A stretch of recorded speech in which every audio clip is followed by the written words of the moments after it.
They're saying this is the best start to an NRL season, and it's hard to argue. Hello and welcome to Fox Sports Lab NRL. I'm Eloise Sohier, and with me are NRL greats Josh Morris and Chris Lawrence, alongside stats guru Tim Williams.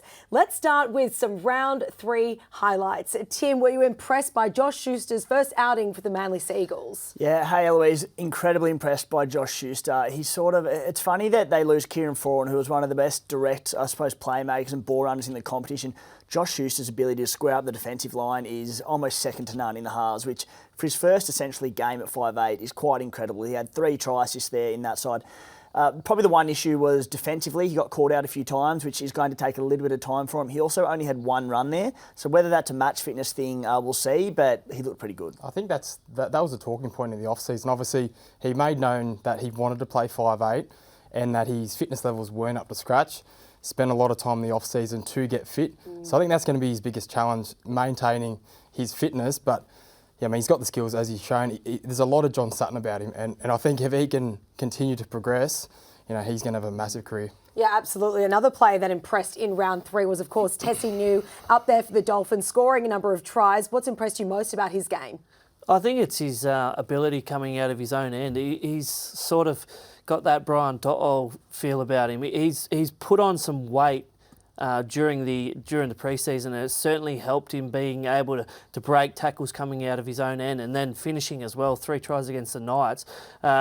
Playing the Broncos, his old club this week, so he'll want to have a big showing this weekend. Yeah, absolutely. That's a big test for them. They are 2 players lighting up the competition. Now it's time for us to turn the blowtorch on a couple of underperformers. First up, obviously, the Storm. Back-to-back losses, Chris.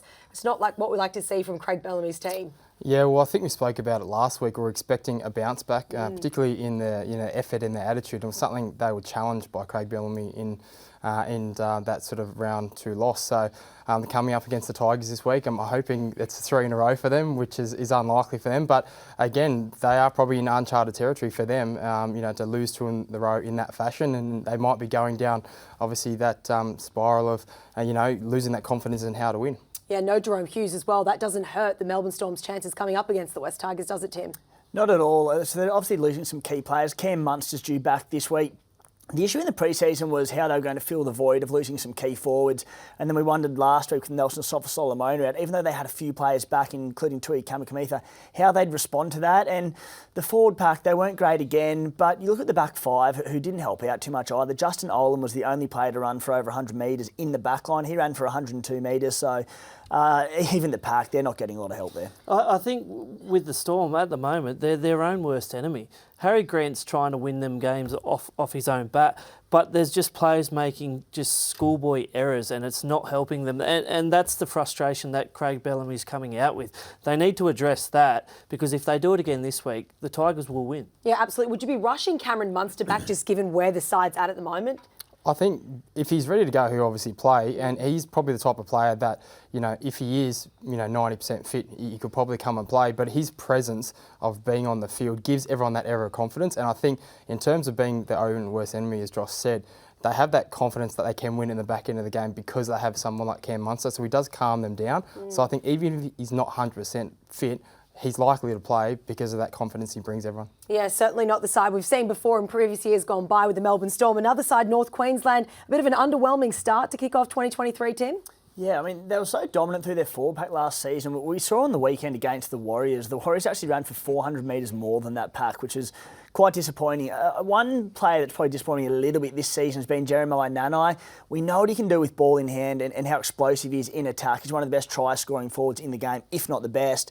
He's had 14 runs across the first 3 rounds for a tick over 100 metres. I'd just like to see him take some tougher carries, get more involved in the game, a bit like what Dave Fafita's done at the Titans this season. Hopefully he can lift in coming weeks. I'm sure the Cowboys can bounce back, but tough start. Do you think with that, that the element of surprise has gone from the Cowboys? I mean, they shocked everyone last year, and particularly the first half of the year, sides probably weren't game planning, preparing for what they were going to come up against. Now they're well aware, those guys, Jeremiah and Nanai, they're well aware of their strengths.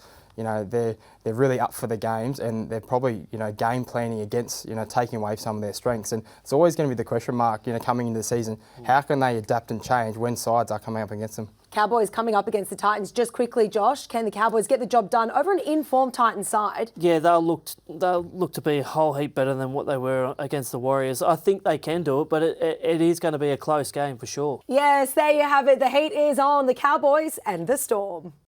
League is life. It's exhilaration, anticipation, highs and highlights. League is everything. That's why we've made a betting brand for league fans. That's better. Gamble responsibly.